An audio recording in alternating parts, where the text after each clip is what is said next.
ඔයත් K-pop fan කෙනෙක්ද? එහෙනම් අද වීඩියෝ එක ඔයාට.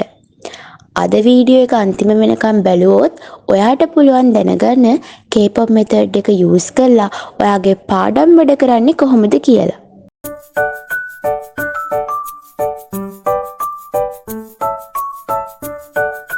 K-pop method එකේ සරලම අදහස තමයි මෙන්න මේක. මුලින්ම ඔයා මෙන්න මෙහෙම හිතන්න. ඔයාගේ ඉස්කෝලේ තමයි groups ගොඩාක් පාලනය කරන entertainment agency එක. එතකොට principal තමයි ඒකේ CEO. ඔයාට උගන්වන teachersලා තමයි managersලා. එතකොට ඉස්කෝලේ තියෙන හැම ක්ලාස් එකක්ම K-pop group එකක්.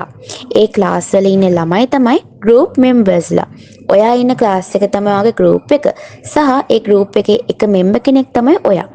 ඔයාගේ ලකුණු සහ වෙනිය තමයි ඔයාගේ member ranking එක. ඔයාගේ member ranking එක වැඩි නම් ඔයාට comebacks projects වැඩි වෙනවා වගේම ඔයාගේ වැඩ අගය කරනවා. ඒ වගේ ඔයාට හොඳ ලකුණු තිබ්බොත් ටීචර්ස්ලා ඔයාට හොඳ කියනවා. ඒ වගේම තමයි ඔයාගේ exam තමයි concert එක. homework තමයි training එක. ඉතින් ඔයා කරන්න ඕනේ group එකේ popularම member.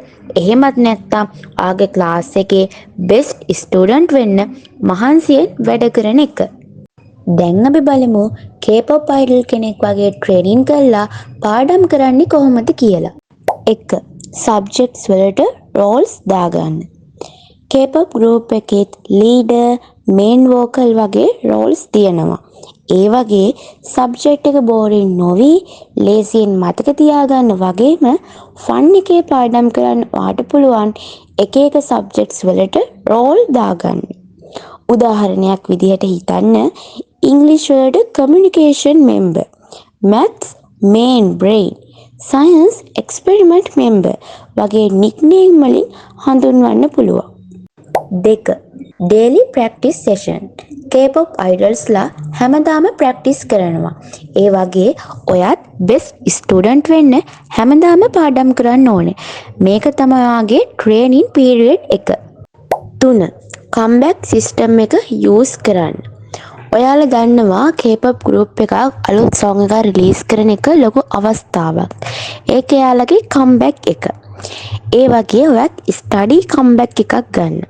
ඉතින් ඔයාගේ ස්ටඩි කම්බැක් එක කියන්නේ ඔයා ඉගෙන ගත්තේ කොච්චරද කියලා ටෙස්ට් කරන දවස. එක්සැම්පල් එකක් විදියට හිතන්න සඳුදා ඔයා මැත්ස් පාඩම් කරනවා.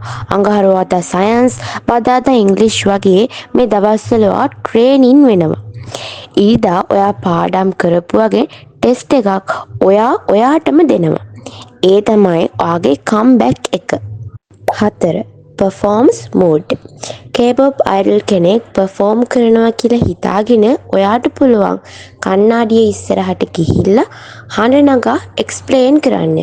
මේකෙන් ඔයාගේ මතකයත් වැඩි වෙනවා. 5. award system.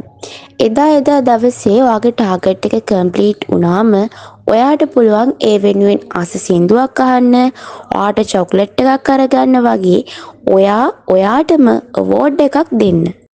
ඉතින් ඔයාලට පුළුවන් K-pop idol කෙනෙක් එයාලගේ හිණට යන ට්‍රේන් වෙනවා වගේම ඔයාටත් K-pop method එක use කරලා ඔයාගේ පාඩම් වල ටික සතුටින් විනෝදෙන් කරන්න. මේ ක්‍රම ටික follow කරලා ඔයාගේ group එකේ ඉන්න හොඳම idol ඔයා වෙන්න. ඒ වගේම ඔයා කැමතිම idol කවුද කියලාත් පහලින් comment එකක් දාගෙන යන්න.